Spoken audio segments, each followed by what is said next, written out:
Shocked, Lee let go of the little girl's hand, and she took the opportunity to bite his wrist hard and run away from him. A sailor blocked Lee from boarding the boat, saying, "I'm sorry, sir, you can't get on the boat. You have to wait for the next one." He felt frustrated and angry. He knew that he had almost gotten onto the rescue ship. He whispered to the sailor, "Buddy, you don't know me, but I'm the boss of the Dempsey Corporation. My father's one of the richest men around. My family is very wealthy. If you let me on this boat, you'll be well rewarded." "Sorry, but no," the sailor said and shook his head. Lee was angry, but the sailor refused to let him board the ship. Finally, he could only walk away indignantly. When he looked around to see who had stopped him boarding, he saw Edith looking at him with a sneer. He became even angrier and went over to her, convinced that it was her fault. "So you didn't drown, you... If you dare to cross me again, just remember who I am," he said to her with a snarl. She glared angrily at him and said, "So, you think I won't stand up to you?" Then she rushed at Lee, hoping to take him by surprise. Unfortunately, he managed to grab her and hold onto both her arms. "Help!" she cried. "Alex, please help me!" Hannah also pleaded with Alex to help her friend, but he continued to calmly watch Edith struggling with Lee. He had no intention of helping her. Lee sneered at Edith and said, "She's begging that boy to save you, but he doesn't care at all. If he decides to help you now, he'll look like the biggest fool in the world." "Don't call him a fool," Edith said in a sharp voice. "Wow, you feel sorry for him now, don't you? If you tell me not to make fun of him, it'll only make me want to do it more. Do you want to be his girlfriend now? You know that you can't get away with plotting against me. You'll get what you deserve," Lee said. He was starting to enjoy himself as he continued to restrain her. "I told you not to criticize him, you...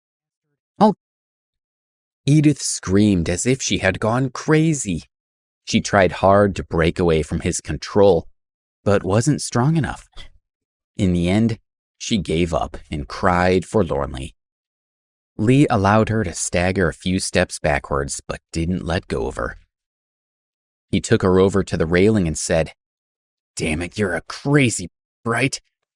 Let's see if you're lucky a second time." "Let me go," Edith screamed. It was raining hard, and everyone was focused on getting onto the rescue boat. No one noticed what Lee was planning to do. Edith was pushed to the railing again. Remembering the horror of falling into the sea earlier, she started to fight back with all her strength. Lee's eyes were fierce as he tried desperately to push her over the railing. Again, he tried to push her over, but she managed to resist. He turned around angrily and saw that Alex was helping to hold her down. Alex took the opportunity to pull Edith away. As she fell into Alex's arms, she became completely infatuated with him. She couldn't believe that even after she had done such unforgivable things to him, he would still save her. At that moment, feeling the warmth of his arms, she knew that he was a good man. After holding Edith for only a moment, he pushed her toward Hannah. "Edith, are you okay?" Hannah asked her. "I'm okay," she replied as she gazed at Alex. The moment he pushed her away, her heart broke. Lee said angrily to Alex, "It's you again. Are you stupid? She was going to kill you earlier, but you still want to help her." Alex looked menacingly at Lee and said, "Why don't you stay out of my business? Leave her alone from now on, or I'll throw you overboard." "Why is everyone threatening me today?" Lee grumbled. "Buddy," he pleaded, "I've learned my lesson. I promise I won't bother Edith anymore." Alex looked at Lee's white face and noted his trembling voice. He snorted, dumped him on the deck, and walked away. He went to the side of the deck and sat down on the ground. Edith and Hannah quickly went over to him. "Thank you for saving my life," Edith said softly, sitting down beside him. "You don't have to thank me. I just couldn't stand by and do nothing. To tell you the truth, I really hope he will take you." Alex stopped speaking suddenly. He frowned and looked out to the sea. Then he continued, "After today, please stay away from me. I never want to see you again." When she heard what Alex said, Edith was devastated as she realized that she had hurt him too much. She wanted to tell him that she had completely repented and would never do it again, but he looked so serious that she was afraid to speak. She continued to sit quietly beside him, feeling desolate. Hannah looked toward the rescue boat and said, "Edith, let's get on the boat. There aren't too many people waiting in line now." There weren't many women left waiting to board, and she didn't want to miss their chance to get on it. "Hannah, you go," Minnie replied quickly. "I'll sit here and wait for the next rescue boat."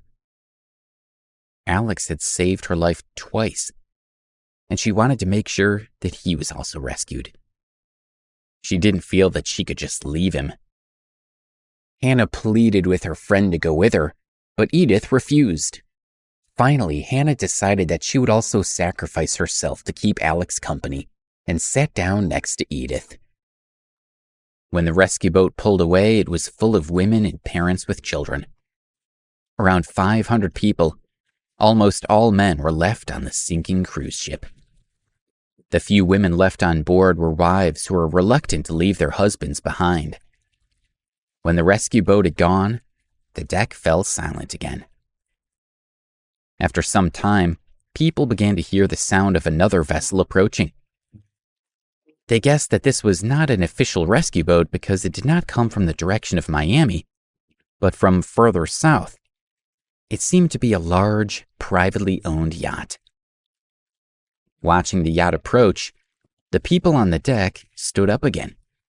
They prayed that this boat would rescue them. The yacht stopped, and a young guy wearing flowery shorts appeared on the deck. He said, "What's going on?"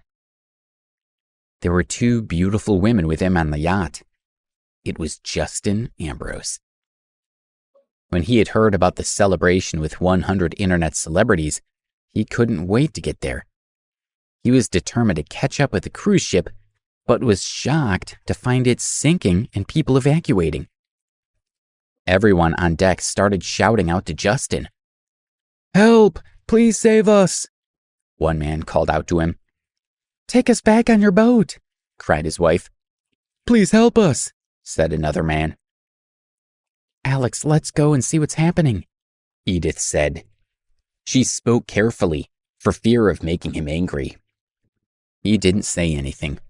He just stood up and went and looked at the yacht.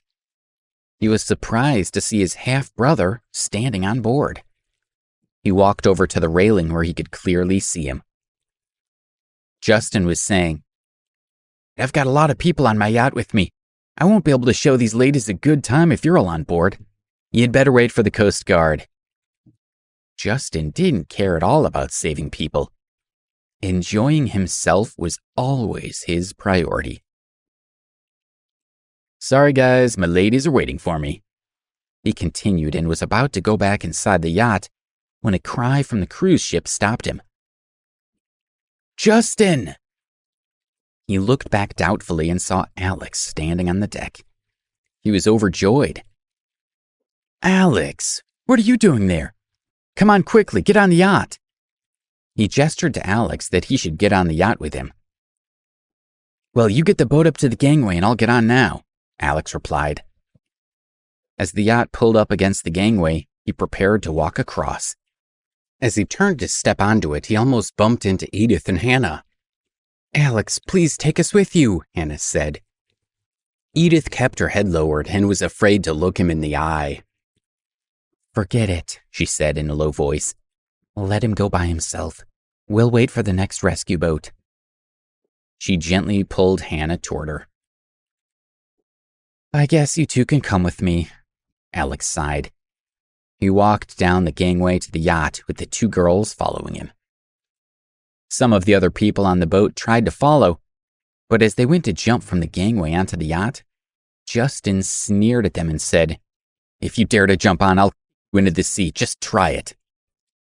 They all believed him and backed away. Lee had heard that a yacht had arrived and that it was a particularly expensive one. He thought he knew all the rich people in Miami and that the owner of the yacht would have heard of him even if he didn't know him personally. He decided to give this man the honor of rescuing him. He managed to squeeze himself through to the gangway and yelled to the owner of the yacht, "Hey buddy, let me get on your yacht." He was afraid that the yacht owner wouldn't recognize his face, so he stepped onto the railing so that he was a foot higher than everyone else. He waved and yelled, "Wait for me! Let me get on your yacht! I'm Lee!" He saw the young man on the yacht turn and look at him. He suddenly stopped yelling as he realized it was Justin Ambrose. He thought, "Last time we met was at this singing competition and I upset Justin. Now Alex and Edith seem to be standing next to him. What's going on? How do they know him? Are they related to him? Will they tell Justin that I just tried to them?" Lee was flustered and unsteady on his feet due to the amount of alcohol he had drunk. His feet slipped and he fell over the railing and straight into the sea. From the yacht, Justin saw someone falling overboard, but he didn't know who it was. He looked at the figure splashing in the water and said, "Is this guy crazy jumping into the sea? The waves are so fierce." "Don't worry about him. Someone has already thrown him a lifesaver. Let's go, guys." Then he turned and instructed the captain of the yacht to head back to Miami. Please subscribe to the Pocket FM YouTube channel and press the bell icon for instant notification. Check out our channel for more such exciting shows.